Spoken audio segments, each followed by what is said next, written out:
Hi guys, তোমরা সবাই কেমন আছো জানিও। আজকে আমি একটা থ্রেডিং নিয়ে এসেছি। কীভাবে তোমরা রাইট দিকের আইব্রোটা কী করে করবে সেটাই, যদিও আমি সম্পূর্ণটা করেছি। তো আমি বিশেষ করে যারা নতুন, যারা ডান দিকের ভ্রুটা করতে পারো না তোমরা, তো তাদের জন্য বিশেষ করে দেখাচ্ছি। দেখো, স্টেপ বাই স্টেপ দেখাচ্ছি। প্রথমে আমি আইব্রোটাকে কম করে নিয়েছিলাম, যাতে আমার সামনের দিকে যে আইব্রো বাড়ানো থাকে সেটা সবারই থাকে। তো সেটা কেটে নিলাম দুদিকেই। দুটো ভ্রুই করব, কিন্তু বিশেষ করে আমার উদ্দেশ্য, ভিডিও করার উদ্দেশ্যটা হচ্ছে অনেকেই ডান দিকের আইব্রোটা করতে পারে না, তো তাদের জন্য এই ভিডিওটা। তো আমি কেটে নেওয়ার পর পাউডার দিয়েছি। তারপরে আমি ডান দিকের ভ্রুটা তোমরা যখনই উঠাবে তখন সামনের দিকে এসে, আমি পেছনেও পারি সামনেও পারি। তো আমার মনে হয় যারা নতুন, যারা সবই কাজ শিখেছ, তারা সামনে এসে করলে বেশি ভালো হয়। তো তোমরা যারা থ্রেডিং করতে জানো বা শিখেছো নতুন, কিভাবে সুতো ধরতে হয় সেটা তো জানো। তো সেটা আর আমি দেখালাম না দেখিয়ে আমি সামনের দিকে এসে প্রথমে আমি আইব্রোটাকে পুরো একটা দুটো করে উঠিয়ে নিলাম, মানে কপালের দিকটা উঠিয়ে নিলাম। তারপর আমি নিচের দিকে, দেখো তোমরা ভালো করে লক্ষ্য করো যে নিচের দিকে আমি আমাদের যে চোখ আছে, চোখের কর্নার থেকে একটা দুটো করে নিয়ে ভ্রুটাকে উঠাচ্ছি। ঠিক আছে, যদিও আমার একটা স্টুডেন্ট, তো ওর ভ্রুটা খুবই সুন্দর, ওর খুব একটা বেশি উঠাতে হয়নি আমার।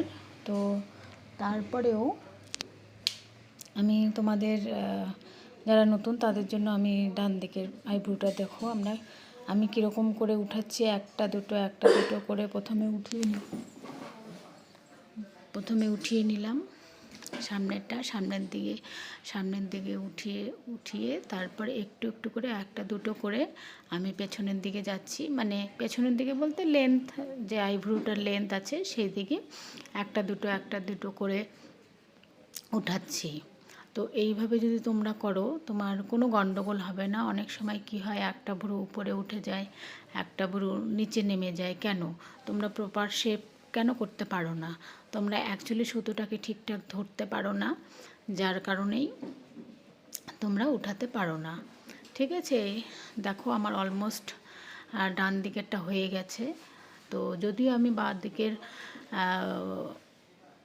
তা দেখাচ্ছি না, কিন্তু সেম প্রসেসে আমি বাঁ দিকেরটাও উঠিয়েছি।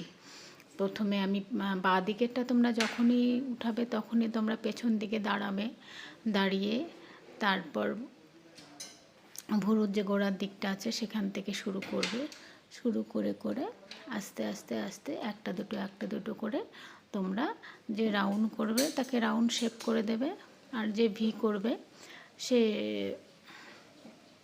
ভি করে দেবে।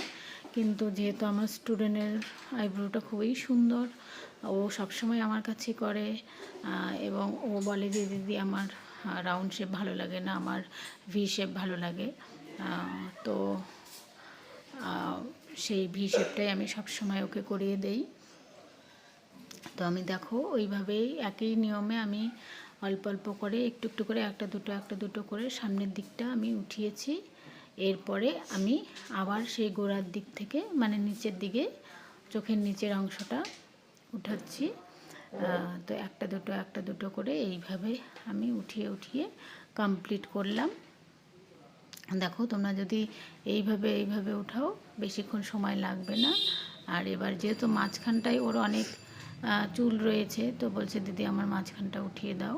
তো আমি মাঝখানটা তোমরা যখনই উঠাবে তখনই সামনের দিকে এসে উঠাবে, মানে কোনাকুনিভাবে দাঁড়াবে হয়, নয় সামনে একদম কোনাকুনিভাবে হাতটাকে ঘুরিয়ে নেবে, তাহলে দেখবে মাঝখানটা উঠে যাবে সুন্দরভাবে। তো আমি সামনের দিকে এসে দেখলাম যে না, বাঁ দিকের আইব্রোটার উপরে একটা দুটো রয়ে গেছে।